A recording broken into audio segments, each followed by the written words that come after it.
उत्तर प्रदेश में चल रहे विधानसभा के उपचुनाव के चलते जनपद मैनपुरी की करहल विधानसभा सीट पर भी आगामी 20 नवंबर को मतदान होना है। सभी पार्टियां अपने अपने प्रचार प्रसार में लगी हुई हैं।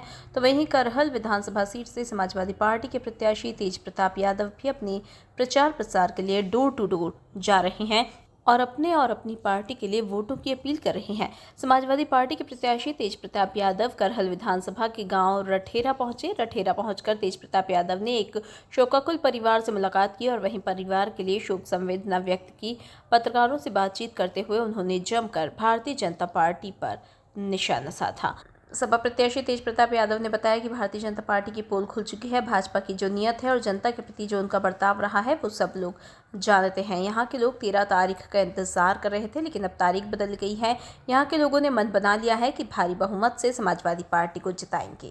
बाइट तेज प्रताप यादव के द्वारा चुनाव प्रचार कराया जा रहा है, तो वहीं भारतीय जनता पार्टी के बड़े बड़े नेता भी चुनाव प्रचार कर रहा है। आज एसपी सिंह बघेल का करहल में आगमन है चुनाव प्रचार में, कैसे देखते हैं? भाजपा की जो पोल है पूरी तरह से खुल चुकी है और जो भाजपा की जो नीयत है और जनता के प्रति जो उनका बर्ताव रहा है वो सब लोग जानते हैं। और कहीं कोई भी नेता है, यहाँ के लोगों ने मन बना लिया है समाजवादी पार्टी के लिए और लोग इंतजार कर रहे थे पोलिंग के दिन का। 13 तारीख थी पहले, अब बढ़ा दी 20 तारीख कर दी।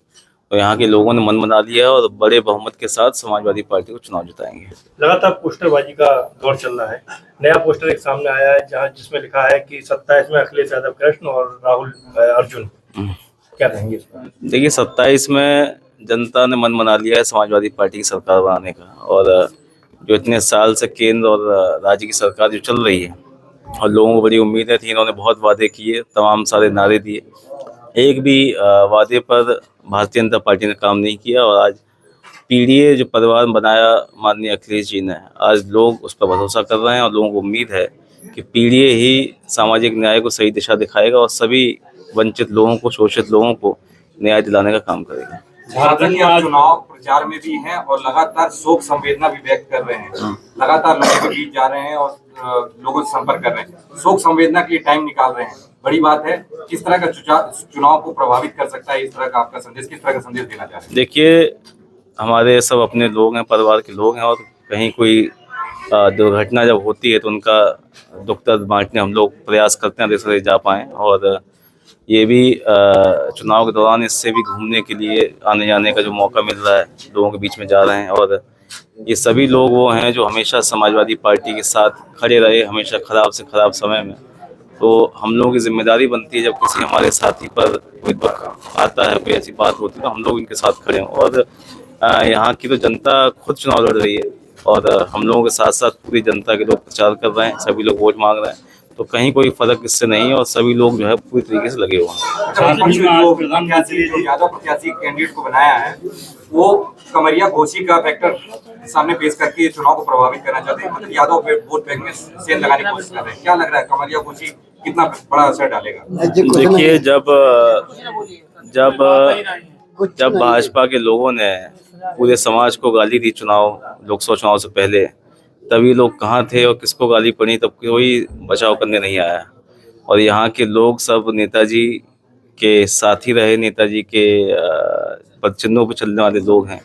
और ये जो इस तरह की बात करते हैं वो समाज को तोड़ने की और कमज़ोर करने की साजिश है, जिसको यहाँ के लोग समझते हैं। और वो सब जानते हैं कि जब समाजवादी पार्टी की सरकार आती है तो सभी लोगों को समान रूप से सम्मान देने का काम पार्टी ने किया, कभी भेदभाव नहीं किया। और लोगों ने भी वोट के समय कभी भेदभाव समाजवादी पार्टी के साथ नहीं किया। और इस चुनाव में भी और ये तोड़ने की जो साजिश लोग कर रहे हैं उसका भी जनता जवाब देगी। झारखंड में आज प्रधानमंत्री की रैली थी, उन्होंने कहा 10% जो आदिवासी हैं उन्हें कांग्रेस और उसके घटक दल काट के बहा देंगे और कुछ भी उन्हें नहीं प्राप्त होगा।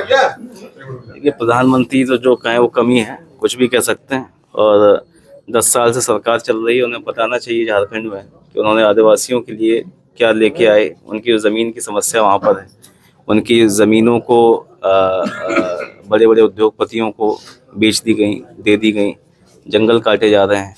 जो मूलभूत जो समस्याएं वहाँ पर हैं आदिवासी समाज की, उसको अभी तक भाजपा ने कोई उस पर काम नहीं किया। और चुनाव के समय इस तरह की मारकाट की बातें और सांप्रदायिकता का रंग देने का जो प्रयास भाजपा कर रही है, उसको अब लोग समझ चुके हैं कि बातों में नहीं आएगी। अच्छा सांसद जी, योगी जी कुछ दिन पहले ही यहाँ गिरोड ब्लॉक में आए थे, जहाँ उन्होंने जनसभा के दौरान कहा था कि सैफई के लोग जब रिश्तेदार का सम्मान नहीं कर पाएंगे तो वो जनता का सम्मान कैसे करेंगे। देखिए, सैफई के लोग, समाजवादी पार्टी के लोग हमेशा समाज के आखिरी व्यक्ति तक को साथ लेकर चलने का प्रयास किया और लेके चले भी। और जो लोग अलग हो गए पार्टी से और जिनकी विचारधारा बदल गई, तो ऐसे लोगों के साथ आ गए हैं जिनकी विचारधारा दलित पिछड़े समाज को परेशान करने की है, उनके साथ न्याय करने की है। तो ऐसे लोगों का साथ समाजवादी पार्टी नहीं दे सकती। एक आखिरी सवाल सांसद जी, इस बार चुनाव जो भाजपा के साथ साथ आपका प्रशासनिक हमले से भी होगा, प्रशासन से निपटने के लिए कैसी तैयारी समाजवादी पार्टी की क्या रणनीति है? हमारे कार्यकर्ता पूरी तरह से मुस्तैद हैं और प्रशासन की जो कार्रवाई है, चुनाव आयोग की गाइडलाइंस को पूरी तरीके से नकार दिया और लगातार कार्यकर्ताओं को परेशान किया जा रहा है। ना किसी पर मुकदमा है, ना कोई तहरीर है, ना कोई शिकायत। उसके बावजूद भी हमारे कार्यकर्ताओं को रात रात भर थाने में बिठाया जा रहा है और जब पूछा जाता है कि क्या शिकायत इनके खिलाफ है, तो कोई जवाब पुलिस नहीं दे पाती है और कानून का पूरी तरीके से मजाक बना रखा है और भाजपा के यहाँ पूरी तरीके से गिरवी जो है कानून को रख दिया गया है। ठीक है।